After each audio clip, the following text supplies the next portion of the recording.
What's up everyone? It's Nicole here from Bake Toujours and we are going over pistachio macarons today. I'm asked frequently what my favorite macaron is and this is it, you guys. Pistachio. Pistachio is the classic, my go-to if I'm at a macaron shop to try. We are going to be going over both a shell recipe and a pistachio filling recipe that is going to be unique in flavor and it's going to blow your customers or your loved ones' minds. Who's ever eating this pistachio mac, hopefully they will enjoy thoroughly. So let's get started.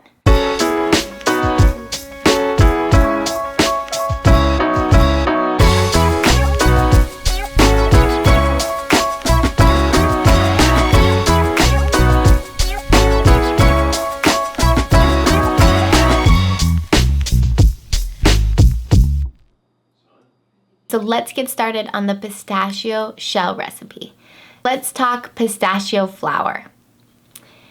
I tried already ground raw pistachio flour and it was not working for me. So then I toasted it and that helped. So if you're gonna get already pre-ground pistachio flour, go ahead and get it, but make sure you're going to dry it out and toast it. You want it to be less moist when you're adding it into your shells. So I dried mine out 300 degrees Fahrenheit for about 8 to 10 minutes. Let it cool before you start making your macarons. So if you're not using pre-ground pistachio flour, I recommend getting dry roasted pistachios. And what you're gonna do is deshell them if they're not already deshelled. Accumulate more than you need in grams on your scale. So in our recipe, we have 11 grams of pistachio flour. So get about 30 grams of unshelled pistachios in your bowl. Pop those in your coffee grinder, your blender, your food processor, whatever you use to chop up things very finely. Put it in there and we're gonna pulse that to get a flour. The big thing you need to be cautious about when you're doing pistachio flour or grinding any nut for that matter is not to make it into a paste. So we're gonna be doing that later in our filling.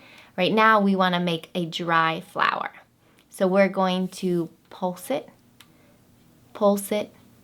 slowly, patiently, take it off the blender or stand, whatever, pop the cap off, check out your nuts, make sure they're doing well, not getting oily. If so, if they're getting too hot, let it rest for a while, then put it back on and pulse it.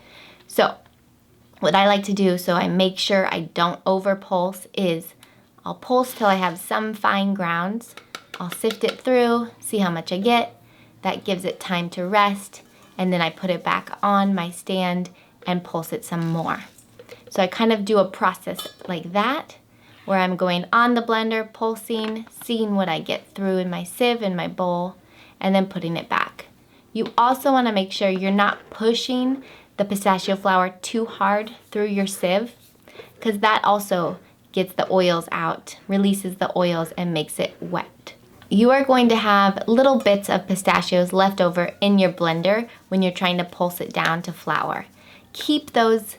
Save them for decoration on the outside of your macarons or sprinkle them on top of your shells, not too much. You don't want oils to leach out on your shells. Just a little sprinkle of those dry roasted nuts will look really nice and add an extra punch of flavor of pistachio in your shell.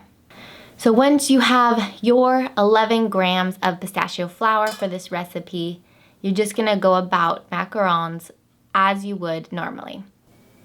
For our dry ingredients, we're gonna have 91 grams of confectioner sugar, 11 grams of pistachio flour, and 80 grams of almond flour. So you mix your almond flour, pistachio flour, and confectioner sugar in a bowl till it's homogeneous. Once you have your bowl of dry ingredients prepped and ready, we'll move on to our meringue. So we've got our 70 grams of egg whites and 63 grams of sugar going into our bowl. I choose to use 2 grams of egg white powder to help strengthen that meringue. Mix it up, so we have a nice, strong, stiff meringue. Once we get to stiff peaks of the meringue, we're gonna mix in our dry ingredients. A few things I noticed when making pistachio macaron shells is I needed to macaronage more than I usually do. They tend to be more finicky in the oven, so the less extra air you have, the less likely they're going to be lopsided afterwards. I also noticed I had to rest my macarons longer to help with an even rise.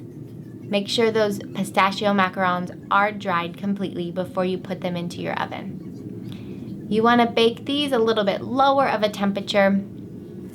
I baked at 285 for about 18 minutes.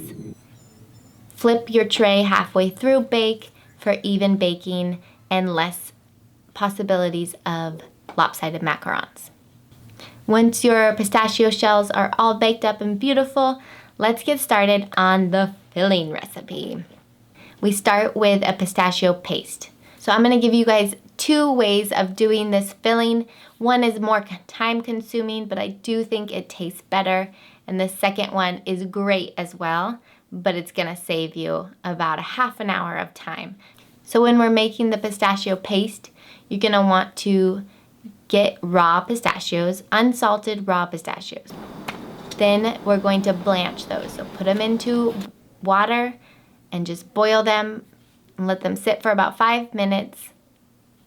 And then you de-skin them. So you can take a paper towel and kind of put, or a cloth, and put the pistachio into the towel and kind of rub them and the skins come off. Or manually with your hand, pop them off, which I like to do because I feel like with a towel, you don't get everything and then you have to go back anyways and look at each nut. So I prefer just doing it first and efficiently pop off all your pistachio shells. My kids and I did this and they lasted about 2 seconds before they were over de-skinning the pistachios. So it is tedious, but I assure you it is worth it. So once you have your pistachios de-skinned, you can pulse them in your blender or your food processor. We're going to pulse these down until it's pasty. The oils leach out, and we're doing exactly what we didn't want to do when we were pulsing them for our flour. The other way to do this is if you purchased amaretti or any type of pistachio flour that's pre-made and ground, you can just pop those into your blender and pulse those down till it's oily. So you skip de-shelling your pistachios if you had to. You skip de-skinning and blanching. So it does save a lot of time, but I feel like it's more of a fresh pistachio taste if you blanch your own pistachios, de-skin, and make the paste fresh.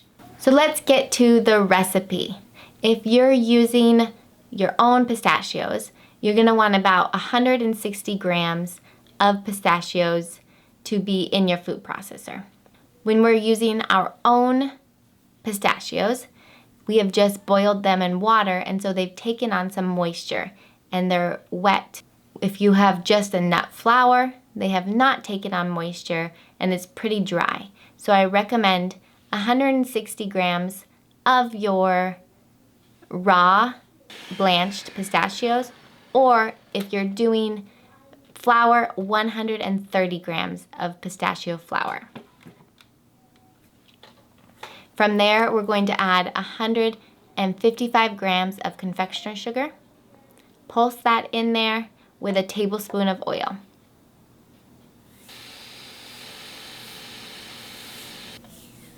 Then add a 1/4 teaspoon of salt and 1/8 of a teaspoon to 1/4 of a teaspoon of orange blossom water. If you want it to be more orange blossom water, do 1/4 of a teaspoon and call it a orange blossom water pistachio macaron. If you want just that little bit of kick that's gonna elevate your pistachio flavor, just put 1/8 of a teaspoon of your orange blossom water in, and that will do the trick. So we're gonna pulse all of these ingredients together. If you are noticing that it's dry and not coming together after 5 minutes of processing this, Then you can add another tablespoon of oil. If you want, you can add a little bit of water, especially if you're doing the already ground pistachio flour. You might want to add a tablespoon of water instead of adding an extra tablespoon of oil. Once you have blended that all together for about 5 to 10 minutes, it's going to be a smooth, delicious paste. But after all that is made, you can measure out 90 grams of pistachio paste, because that's how much we're going to use in this recipe, and save the remainder for your toast, in between your cake layers, or in your danishes, or just by the spoonful. You can freeze this as well, and it will last about a month in the freezer and about 2 weeks in the fridge. So you're gonna put your 90 grams of pistachio paste that we just made in a blender, 150 grams of almond paste. You can find this at your local grocery stores. And then 60 grams of European butter, softened and ready to go.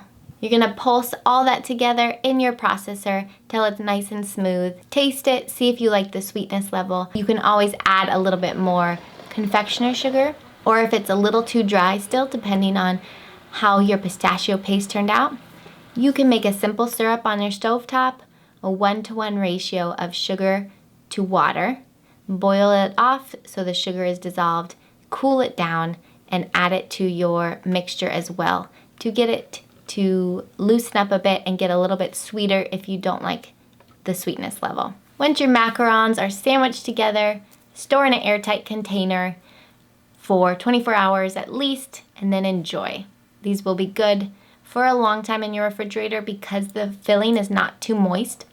So I feel like the shelf life is almost a whole week with these before they get too soggy at all. Which is a good thing because they're so expensive to make.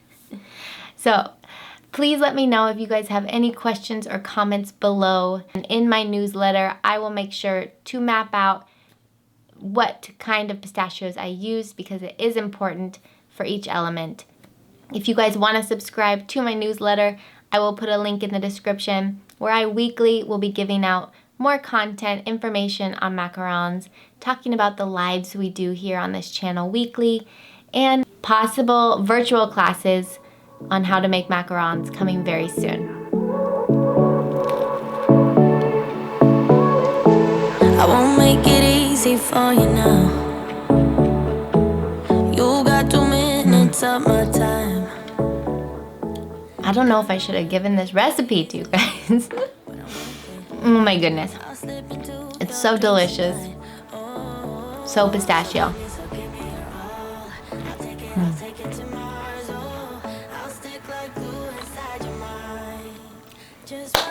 Let me know if you make these in your home.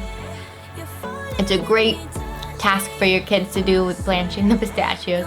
They'll love it. All jokes aside, I really hope you guys enjoy this recipe. It is near and dear to my heart. It is my favorite.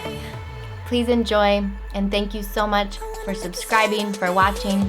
Much love to you all. But don't you try to call me